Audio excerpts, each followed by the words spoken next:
जब कोई उपासक गुरुदेव को आत्मसमर्पण करता है तो ये 16 अध्यात्म की बातें उसके हृदय में जागृत होने लगती हैं।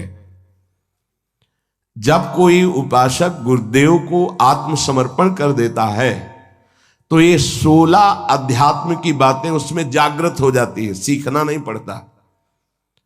अगर ये नहीं है तो आपके आत्मसमर्पण में कमी है। आपका अपनापन गुरुदेव से अलग शरीर में, शरीर संबंधियों में कहीं है नहीं, स्वभाव में ही आ जाएगा। पहला,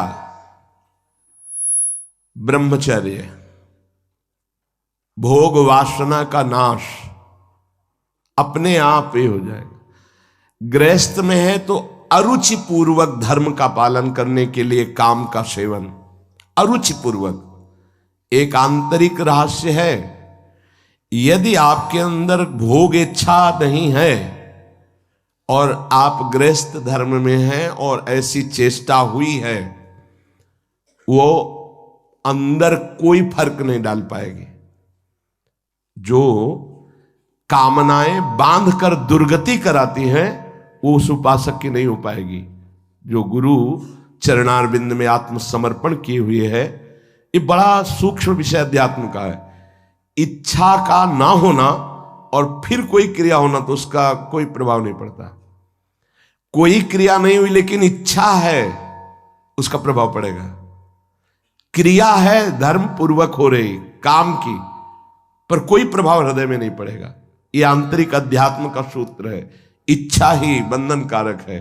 जो गुरुदेव का परब्रह्म भाव से आत्मसमर्पण करते हुए चलता है सतमार्ग में, तो पहला लक्षण जागृत होता है कि उसकी भोग वासना पर अंकुश हो जाता है। वो ब्रह्मचर्य पर ध्यान देने लगता है। ब्रह्मचर्य ये समस्त साधनों की नींव है। जिसका ब्रह्मचर्य ठीक नहीं, उसकी दिनचर्या तो एक जैसी बराबर चल ही नहीं सकती। पक्का 2-4 दिन की बात नहीं कहते। राइट टाइम पर बहुत काल तक जिसकी दिनचर्या ठीक चले, पक्का ब्रह्मचर्य ठीक है। नहीं, चल ही नहीं सकता, चल ही नहीं सकता। वो राइट टाइम पर उसकी दिनचर्या बहुत काल तक नहीं चल सकती जो ब्रह्मचारी नहीं। और वो गृहस्थ ब्रह्मचारी ही है जो संतानोत्पत्ति के लिए, केवल भगवत आज्ञा पालन करने के लिए, गृहस्थ धर्म का निर्वाह करने के लिए, वो धर्मयुक्त काम उसकी उपासना में बाधा नहीं पहुंचा सकता। पर व्यभिचार भावना, ये गुरु शरणागत होते ही पहला अंकुश इंद्रियों पर लगता है कि वो भोग वासनाओं से निवृत्त, ब्रह्मचर्य। दूसरा, अहिंसा, मन से, वाणी से, शरीर से वो किसी को दुख पहुंचे ऐसी चेष्टा नहीं करता। जो गुरु समर्पित होता है, पहला ब्रह्मचर्य पर, बहुत अमृत है ये। अगर ये अमृत पी लिए तो भगवदामृत, प्रेमामृत, ज्ञानामृत अब कुछ दुर्लभ नहीं है। कोई भी हो, भगवद आश्रय लेकर, गुरु आश्रय लेकर इस अमृत का पान करो। बहुत कठिन है। खान पान, दृश्य, संग, बोलचाल, इनका बहुत प्रभाव पड़ता है आपके संयम पर। यदि आपका खान पान सही नहीं है, आपका देखना सही नहीं है, सुनना सही नहीं है, बोलना सही नहीं है, तो आपका ब्रह्मचर्य सही नहीं होगा। ब्रह्मचर्य को आप एक परम धन के रूप में देखिए तो आपके अंदर क्षोभ पैदा होने लगेगा। जिस खान पान संग से ब्रह्मचर्य नष्ट होता है उसके लिए वो बर्दाश्त नहीं होगा, नहीं बर्दाश्त होगा। आज हम ब्रह्मचर्य पर महत्व नहीं दे रहे, व्यभिचार पर महत्व दे रहे। किसी का संयोग ये ना हो, अगर आप ब्रह्मचर्य का महत्व नहीं दे रहे तो आप अपने हाथ से अपने आप को नष्ट करते रहेंगे। ये बहुत बड़ी वस्तु है, बहुत बड़ी वस्तु। बहुत जल्दी अध्यात्म में आपका प्रवेश हो जाएगा, बहुत आनंद प्राप्त हो जाएगा। हर रोग, हर प्रकृति के वार को सहने की सामर्थ्य ब्रह्मचारी में स्वयं जागृत हो जाती है। ब्रह्मचर्य का मतलब यह नहीं होता कि बहुत मोटा हो जाएगा, नहीं नहीं, ऐसा नहीं है। ब्रह्मचर्य अध्यात्म शक्ति को पुष्ट करती है। ब्रह्मचर्यहीनता में मोटा हो सकता है। ब्रह्मचर्यहीन हुआ तो चर्बी बढ़ सकती है, मोटापा बढ़ सकता है और स्थूलता आ सकती है, लेकिन ब्रह्मचारी में नहीं आएगी। ब्रह्मचारी में जितना होगा बहुत पावरफुल अध्यात्म शक्ति, संकल्प शक्ति, उसकी शक्ति बढ़ती है। अगर कहीं बाल्यावस्था से कुछ वर्षों तक ब्रह्मचर्य ठीक रखा जाए और प्राणवायु का संशोधन प्राणायाम होता रहे तो भगवत चिंतन करने वाले उपासक की फिर ऊर्ध्वगामी ब्रह्मचर्य हो जाता है। बस जहां ऊर्ध्वगामी हुआ फिर भगवत मार्ग में सहजता आ जाती है। अब वो अधोगामी जो उसकी गति थी अब वो जल्दी नहीं होगी। ऐसे ऐसे उपासक है 10-10 वर्ष हो जाते हैं, कभी स्वप्न दोष नहीं होता। 10-10 वर्ष क्यों? क्योंकि उसका चिंतन नहीं होना चाहिए। मनोवाह नाड़ी जो शरीर के अंदर है,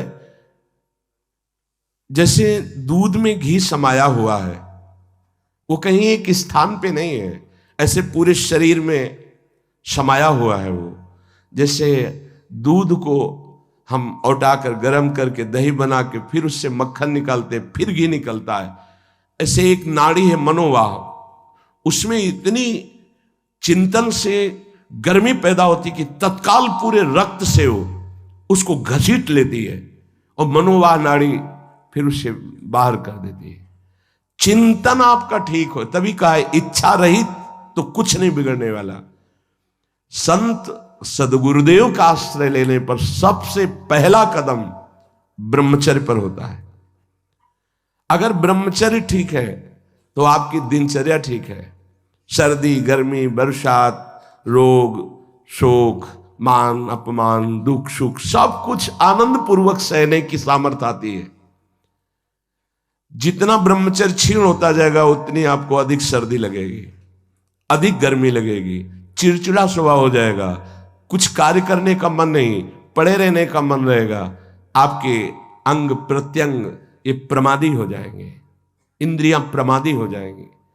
ब्रह्मचर्य में एक अलौकिक तेज रहता है। हर इंद्रिय, चेष्टा, हर क्रिया जो भागवतिक व्यवहारिक, उसमें एक नवीन उत्साह बना रहता है। इसलिए परमार्थ के व्यवहार के जो भी कार्य करने हमें जो पावर चाहिए वो ब्रह्मचर्य से।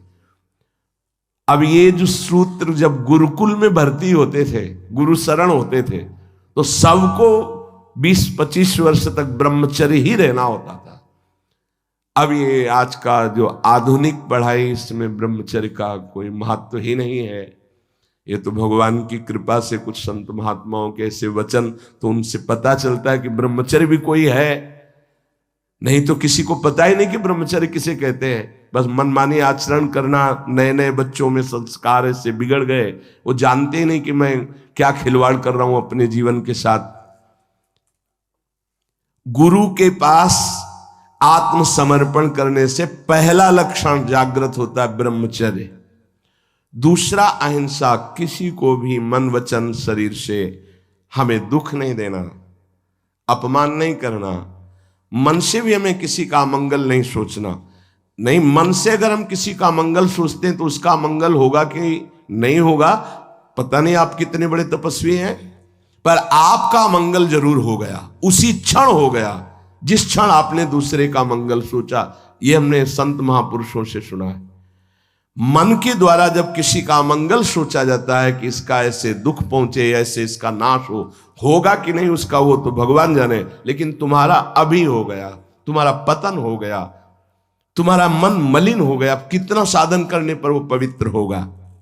तीसरा, जब हम गुरुदेव के सानिध्य में रहते हैं तो सुख और दुख दोनों को समान भाव से सहने की सामर्थ्य प्राप्त होती है। जो गुरुदेव का कृपा पात्र होता है वो सुख दुख में समान भाव रखता है। प्रायः ऐसा नहीं है। सुख में तो हमारी अनुकूलता रहती है, तो गुरु बुद्धि बनी रहती है या कृपा है हम पर ऐसा। लेकिन जब दुख आता है तब गुरुदेव की कृपा है, प्रभु की कृपा है, और हम आनंद पूर्वक उस दुख को सहें। ऐसी क्षमता केवल गुरु को आत्मसमर्पण करने वाले पर ही अवतरित होती है। ये क्षमता उतरती है, ये सामर्थ्य है अंदर, दुख सुख को सहने की सामर्थ्य। किसी भी स्थिति में, मतलब ऐसा स्वभाव हो जाता, किसी भी स्थिति में कदम पीछे हटाना ये उस सूरवीर योद्धा के स्वभाव में नहीं होता, जो अध्यात्म का गुरु समर्पित पथिक होता। किसी भी स्थिति में ये हर समय नवीन उत्साह, हर दुख को सहकर अपने लक्ष्य पर रहना, अपनी दिनचर्या पे रहना, ये सुख दुख को समान भाव से सह। सुख में तो सब जय जय बोल रहे हैं, जब दुख में जय बोले और सुख दुख समान स्थिति, जैसी दिनचर्या तुम्हारी सुखद वैसी दुख परिस्थिति में भी वैसी ही दिनचर्या, जैसा तुम्हारा भाव अनुकूल सुख में गुरुदेव के प्रति, वैसी दुख परिस्थिति में प्रतिकूलता में भी वैसा ही भाव ये गुरु कृपा से प्राप्त होता है। चौथा, जो गुरु शरणागत होता है उसको सर्वत्र भगवत दर्शन का भाव जागृत होता है। मेरे आराध्य देव, जैसे आचार्य चरण कह रहे हैं, सर्वान वस्तु तया निरीक्ष परम स्वाराध्य बुद्धिर्मम, मेरे आराध्य देव सबके हृदय में है। पांचवा, अब इस संसार में मुझे कुछ प्राप्त करना नहीं, मुझे केवल भगवान की प्राप्ति करनी है। ये गुरु कृपा से आता है। गुरु कृपा पात्र के हृदय में भगवत प्राप्ति का लक्ष्य दृढ़ हो जाता है। भगवान कैवल्य वस्तु है, परम तत्व है, अब तो भगवत प्राप्ति करनी है।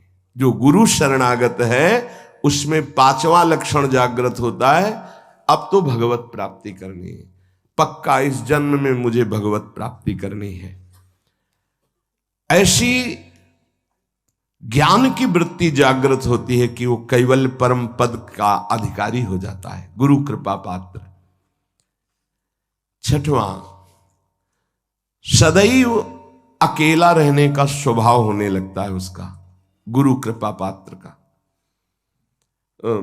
कोई पास नहीं हो, अगर पास भी है तो कोई मित्रता नहीं, कोई शत्रुता नहीं, ना किसी भी तरह का लगाव है, न किसी भी तरह का द्वेष भाव है, शून्य।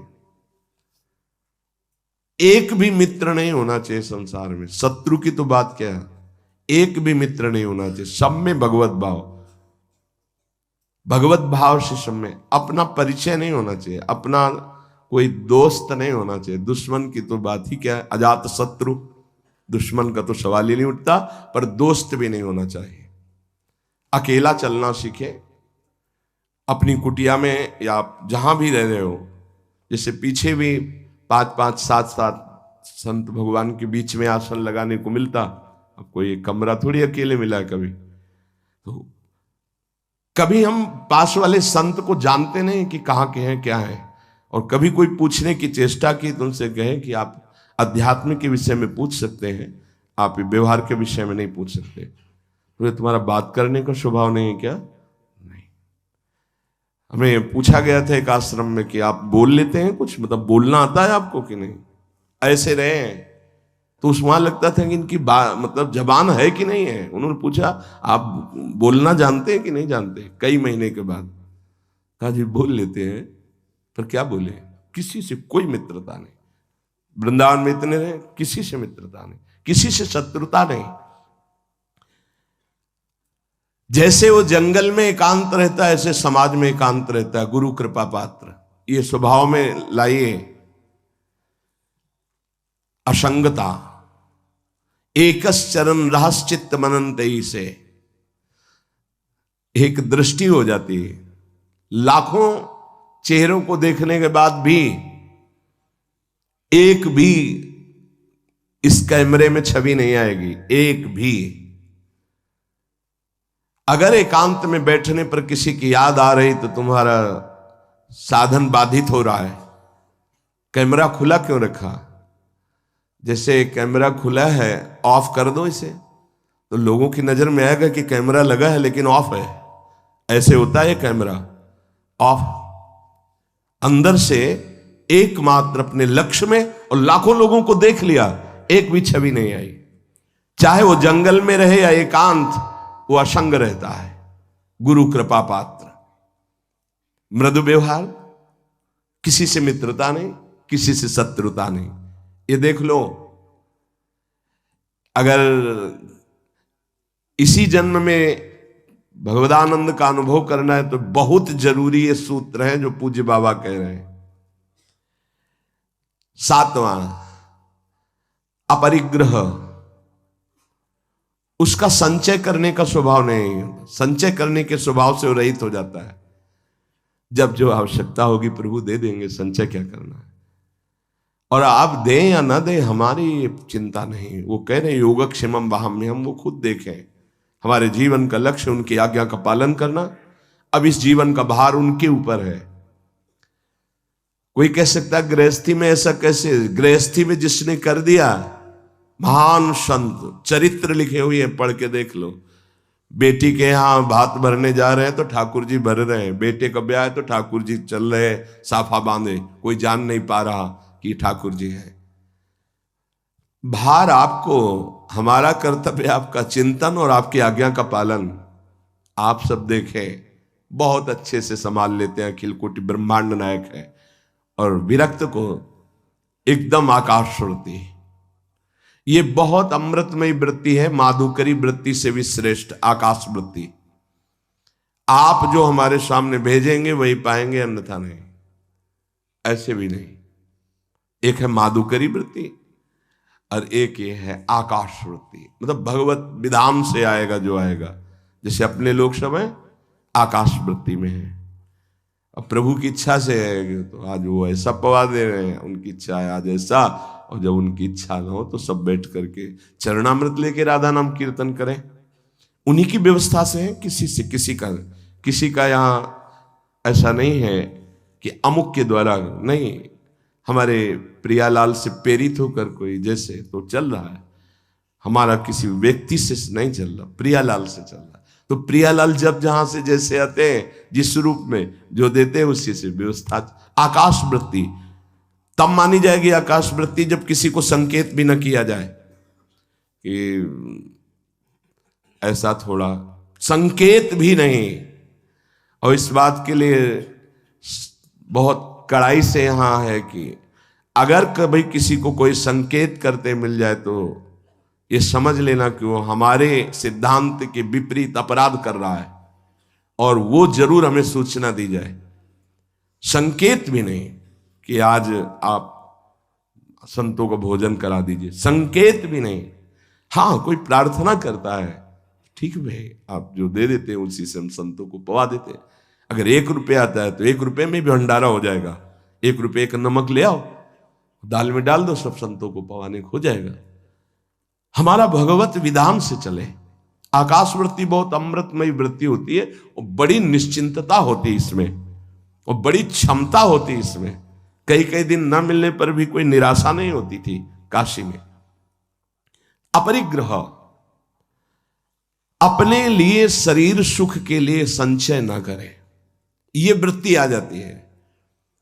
गृहस्थ में भी रहते हुए अपने लिए नहीं, ये परिवार है, अतिथि है, उनके लिए अपने भोग वासना का गुरु कृपा पात्र के हृदय में स्थान नहीं रह जाता है।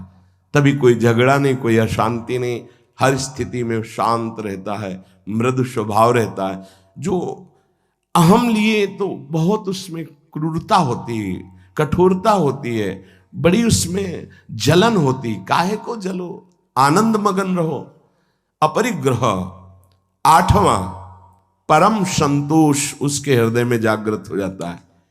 क्यों? क्योंकि उसको ये बोध हो जाता है कि अनंत ब्रह्मांडों का स्वामी प्रभु वो मेरा है, जिस समय जैसी परिस्थिति उसको संभालना बहुत अच्छी तरह। सच्ची कहते हैं, आप केवल निश्चिंत होकर शरणागत रहें, बहुत अच्छे से व्यवहारों कराते। हमें तो देख के आश्चर्य होता है। एक एक वस्तु को संभालना उनका कार्य, एक एक हर जगह श्री जी की कृपा और श्री जी का विधान दिखाई देता है कि ओहो कैसा उनका विधान है, कैसा उनका मंगल विधान है। आठवां है कि गुरु कृपा पात्र के हृदय में संतोष जागृत हो जाए। संतोष ये बहुत बड़ा धन है। बिन संतोष न काम न साही, वो अछत काम सुख सपने नाही। जैसी परिस्थिति उसमें संतुष्ट रहना। संतुष्ट एन केनवा, बाहर की या अंदर की। संतोष का मतलब केवल बाहर से नहीं है, अंदर भी विक्षिप्त है तो आनंद है, शांत है तो आनंद है। कोई जान न पावे कि आप विक्षिप्त है, हृदय आपका या शांत है। संतुष्ट एन केनवा, बाहर या अंदर दोनों परिस्थिति में संतुष्ट रहना। जैसी प्रभु की द्वारा इस समय दी स्थिति है, जल रहा है शांत, किसी से कहो मत। आनंदित है, फूलो मत, चुप शांत गंभीर। संतोष अंदर और बाहर दोनों जगह। नवा नंबर है भगवान और संतों के वाक्यों में पूर्ण श्रद्धा। जैसे श्रीमद् भगवत गीता जी, भागवत जी या भगवत प्रेमी महात्माओं के वचन, तो उसमें कोई कुतर्क नहीं। गुरु कृपा पात्र ज्यों का त्यों उस विश्वास पूर्वक उसे स्वीकार करता है। जैसा बोला गया वैसा ही, उसमें अपनी बात लगाना नहीं। जो आत्मसमर्पण नहीं किए होते, दूर की श्रद्धा होती है, उसका कुछ और लक्षण होता है। जितना बोला गया उतना वो पहले अपने अनुकूल निकालते हैं उसमें से, कि ऐसे भी तो हो सकता है, ऐसा थोड़ी होता है, ऐसा होता, और फिर अनुकूल बात वो स्वीकार करते हैं। गुरुदेव या शास्त्र कभी मन के अनुकूल नहीं होते, मन को उनके अनुकूल बनाना पड़ेगा। मन तो बहुत विचित्र है। हम लोग शास्त्र और गुरु के वाक्यों को अपने अनुकूल मन के बनाते हैं। इतने में चल जाए, इतना बता देंगे, इतना छुपा लेंगे, इतना कर देंगे, इतना नहीं करेंगे, इतना अनुकूल है, इतना नहीं। लेकिन जो आत्मसमर्पण किए होता है, वो भगवान और संतों के वाक्यों में ज्यों का त्यों विश्वास उसको होता है। 10वां, वो नींद पर विजय प्राप्त कर लेता है। ये बहुत समय को बर्बाद करने वाली निद्रा होती है। बहुत से ऐसे साधक हैं जो इससे बहुत परेशान हैं। अगर आपका नियम पक्का हो जाए तो आप इस पर विजय प्राप्त कर लेंगे। बाल्यावस्था में जो साधन काल में बहुत परेशान करती है। नहीं, माला चल रहा है, जैसे गायत्री अनुष्ठान था तो हमने खुद देखा है, अब वो कब छूट गया माला, अब जप रहे माला, बड़ा गुस्सा आता है, बार बार विघ्न पैदा कर। ये जो निद्रा है ये बहुत बड़ी शत्रु है साधक के लिए। गुरु शरणागत का नींद पर विजय प्राप्त हो जाती है, ऐसा है। हम अपने सदगुरुदेव भगवान की दिनचर्या देखी, वहीं रह करके, वहीं रहे ना, काफी समय तक गुरुदेव भगवान के पास ही रहे। 1 बजे रात्रि तक पूज्य महाराज जी भजन करते थे। रात्रि में दर्शन के आके थोड़ा जो कुछ श्री जी को शयन भोग लगाया, शयन कराया, और जो पाया 2 रोटी राजभोग में दिन में। आज भी महाराज जी अपने ही कर कमल से 2, आजीवन का पूरा नियम है, 2 बनती, भोग लगती। रात्रि में 1 बजे तक, 1 बजे के बाद लेट गए, 4, 4:15 उठ गए। ये हमने बराबर की दिनचर्या देखी, बराबर की दिनचर्या। अपनी दिनचर्या को इतना सीमित नींद में लाओ कि कम समय नींद में जाए। जो बहुत गृहस्थी की मेहनत करते हैं तो उनको 6 घंटा सोना ठीक है, लेकिन साधकों को 6 घंटा सोना ठीक नहीं है। आप लोग देखो कितना सोते हैं। कितने ऐसे साधक हैं जिनको हम मन से प्रणाम करते हैं। देखो बन के तैयार हो गया है, पूरी रात साधक, नौजवान साधक है, जब सब सोते हैं तब वो लगे। कोई कीर्तन कर रहा है, अखंड कीर्तन चलता है, जगो, कब तक सोते रहोगे। ये नींद का शत्रुवत व्यवहार है आपके जीवन को नष्ट करने का। बहुत इस पर बहुत लड़ा गया है नींद पर। हाँ, सच्ची कहते हैं, ये दरिद्रता है, ये बहुत बड़ी जीवन की हानि है। आपका शरीर अस्वस्थ रहेगा, आपके सब अंग जो क्रियाशील होने चाहिए, आप सुषुप्ति में आप उन जीवन को, जीवनी शक्ति को नष्ट कर रहे। थोड़ा सा युक्ताहार विहार से थोड़ा सा नींद ले लो, जरूरी है। 3 घंटे ले लो, 4 घंटे ले लो, ये पड़े रहना बहुत दरिद्रता है। ये नींद जो है ये हमें भगवत प्राप्ति में बड़ी बाधा पहुंचाती है, तमोगुण का लक्षण है, इसमें उठना चाहिए। 11वां है, जो गुरु कृपा पात्र है उसके हृदय में 3 दंड प्रकाशित हो जाते हैं। 3 दंड, मनोदंड, वागदंड और कर्मदंड, ये प्रकाशित हो जाते हैं। मनोदंड, उसकी ताकत नहीं मन की कि कुछ विपरीत सोचवा सके। वागदंड, वाणी की ताकत नहीं कि कुछ बुलवा सके गलत। और कर्मदंड, शरीर की ताकत नहीं कि कुछ गलत करवा सके। ये 3 दंड उसके अंदर प्रकट हो जाते हैं। और आप प्राय देखते हैं काशी के संन्यास मार्ग में जो दंड दिया जाता है उन्हें त्रिदंडी स्वामी कहा जाता है। एकादश स्कंद में भागवत में लिखा है यही। मन का निसंकल्प होना दंड, वाणी का मौन होना दंड, और कर्म का न्यास कर देना, त्याग कर देना। अगर ये 3 दंड है तो त्रिदंड लेना सार्थक हुआ। तो यहां करें गुरु कृपा पात्र के अंदर 3 दंड जागृत हो जाते हैं।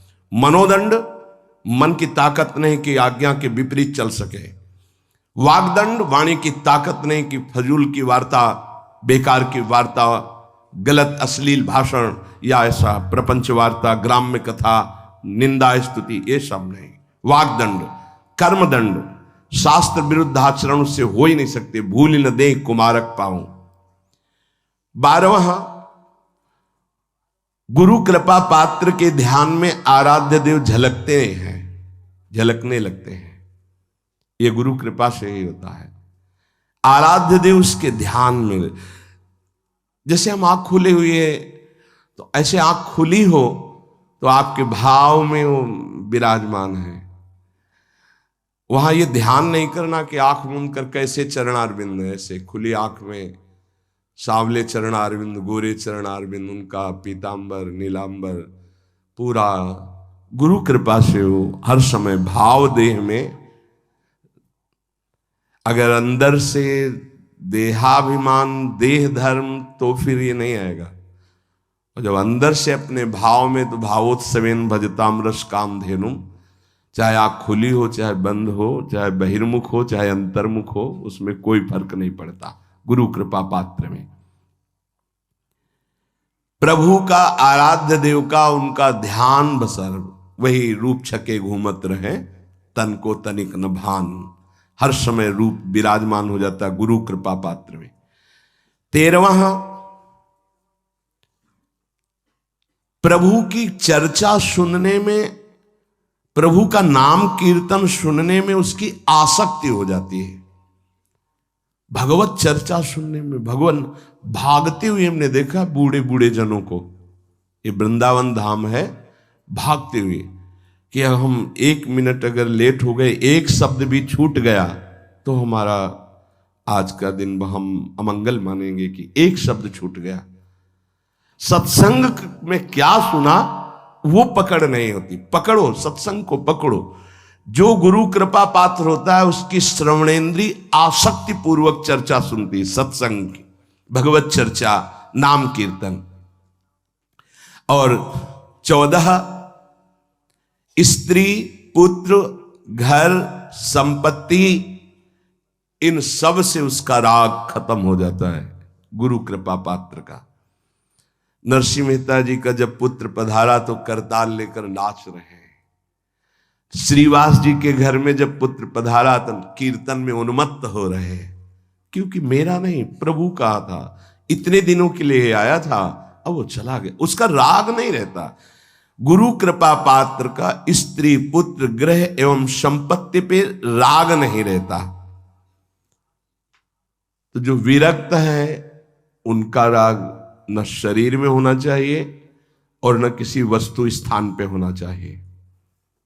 सच्ची माने कहीं किंचन मात्र अपनापन नहीं होना चाहिए। बस श्री जी का इधर, श्री जी का इधर, कहीं भी अपनापन नहीं होना चाहिए। जहां अपनापन होगा वहीं आ जाओगे।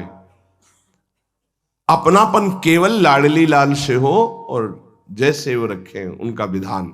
अपनापन अंदर वाला कहीं नहीं होना चाहिए। ये गुरु कृपा पात्र में ये अपनापन सुरक्षित आराध्य देव में लगता है। इसीलिए स्त्री पुत्र गृह संपत्ति मकान इनमें उनकी आसक्ति नहीं होती जो गुरु कृपा पात्र जन होते हैं। 15वां, भक्तों से कैसे प्रेम किया जाता है, ये भाव आ जाता है। भक्तों से कैसे प्रेम किया जाता है, भगवान से भी बढ़कर जिनके अंदर भक्तों के प्रति भाव आ गया, धन्याति धन्य हो गए। भगवान स्वयं कह रहे मोते अधिक संत कर ले। ओहो वास्तव मेरे भगवान के पार्षद प्रेमी जनों के दर्शन, अहो वास्तविक आनंद की प्राप्ति होती है। जब भगवत अनुरागी संतों का सानिध्य मिलता है तो दिन भर एक फूलन होती है। जिस दिन एकांतिक में कोई संत नहीं आता उस दिन हमारा मन निराश हो जाता है प्रगट में कि आज अधूरा एकांतिक रहा, संत भगवान नहीं पधारे। और जिस दिन संत भगवान के वैसे कृपा होती है, चाहे एक दो संत भगवान आए पर दर्शन हो जाते हैं, पर बाई चांस कभी अगर दर्शन ना हुए तो हृदय जलता है कि हमारा ठीक है देश सत्संग सब, लेकिन संत दर्शन, संत भगवान कृपा करके पधारे, ये जीवन की हमारी उपलब्धि है। जो प्रभु मोहि अनुग्रह कीन्हा तो तुम आई दरस हठ दीना। अपनी तरफ से आकर जब दर्शन देते हैं तो मन नाच पड़ता है, मेरे प्रभु मेरी लाडली लाल की कृपा ना होती तो संत दर्शन कैसे देते आकर। भक्तजनों से प्रेम, भक्तजनों का आदर, भक्तजनों के प्रति भाव, ये गुरु कृपा से आता है। गुरु सोई जो साधु सेवावे और साधु सोई जो विषय छुड़ावे, हरिराम व्यास जी ने कहा। और 16वां, चराचर जगत के प्रति सेवक भाव अपना प्रकट हो जाना। जैसे गोस्वामी जी, सी राम मैं सब जग जानी, करो प्रणाम जोरी जुग पानी। पूरा जगत हमारे प्रिया प्रीतम का स्वरूप है। सब जगत के जितने भी चराचर हैं इन सबका मैं सेवक हूं। ये आखिरी गुरु कृपा पात्र में लक्षण प्रकट होता है, चराचर जगत का सेवक। ये बहुत बड़ी बात है। चराचर जगत का सेवक सिर्फ श्री भगवान ही होते हैं, या श्री भगवत भाव को प्राप्त हुआ वो महापुरुष होता है। सो अनन्य गति जाके असमति न टरे हनुमंत, मैं सेवक सचराचर रूप स्वामी भगवंत। ये बहुत अंतिम विश्राम स्थिति, चराचर जगत मेरे आराध्य का रूप है और मैं सबका सेवक हूं। ये गुरु कृपा पात्र में आता है। नहीं तो सबका स्वामी बनने में सुख मन को है, सेवक बनने में नहीं है। वो वास्तविक परमानंद की बाढ़ सेवक बनने में ही आएगी। पर सेवक वही है जो सुख की चाह छोड़ दे। सेवक सुख चाह मान भिखारी, व्यसनी धन शुभ गति व्यभिचारी। सेवक तो स्वामी को सुख पहुंचाने में ही आनंदित रहता है, उसको सुख वांछा होती नहीं, वही सेवक है। पूज्य श्री उड़िया बाबा जी महाराज चलते फिरते ब्रह्म साक्षात। तो ये 16 बातें अपने जीवन में साधक को उतारनी। पहला, गुरु कृपा पात्र के हृदय में ब्रह्मचर्य का संयम प्रकट होता है, साधन ब्रह्मचर्य। दूसरा, अहिंसा, किसी को मन वचन कर्म से दुख ना पहुंचाना। तीसरा, सुख दुख में समान भाव। चौथा, भगवत प्राप्ति की प्रबल लालसा। पांचवा, एकमात्र मेरे आराध्य देव सबके हृदय में बैठे हैं। छठवां, चाहे जंगल में हो या सभा में असंग रहे, एकांत भाव अंदर रखे, सब में भगवत भाव, ना किसी से मित्रता ना किसी से शत्रुता। सातवां, अपरिग्रह, अपने लिए कुछ ना चाहे ना संग्रह करे। हमारा जीवन प्रभु के हवाले है, गुरुदेव के हवाले है। आठवां, संतोष रूपी परम धन उस उपासक के हृदय में जागृत हो जाता है। नवां, भगवान और संतों के वचनों में दृढ़ विश्वास हो जाता है। दसवां, वो निद्रा का त्यागी होता है। 11वां, मनोदंड, वागदंड, कर्मदंड, ये 3 दंड उसके हृदय में प्रकाशित हो जाते हैं, सामर्थ्य है ये। 12वां, अपने आराध्य देव का ध्यान हर समय गुरु कृपा से उसके भाव में बना रहता है।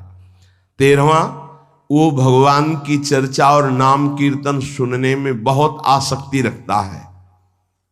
ये हनुमान जी के लिए आया है। जहां कोई नाम कीर्तन करने लगे, जहां कथा होने लगे, तो महाराज वहां आंसू प्रवाह करते हुए बैठे रहते हैं।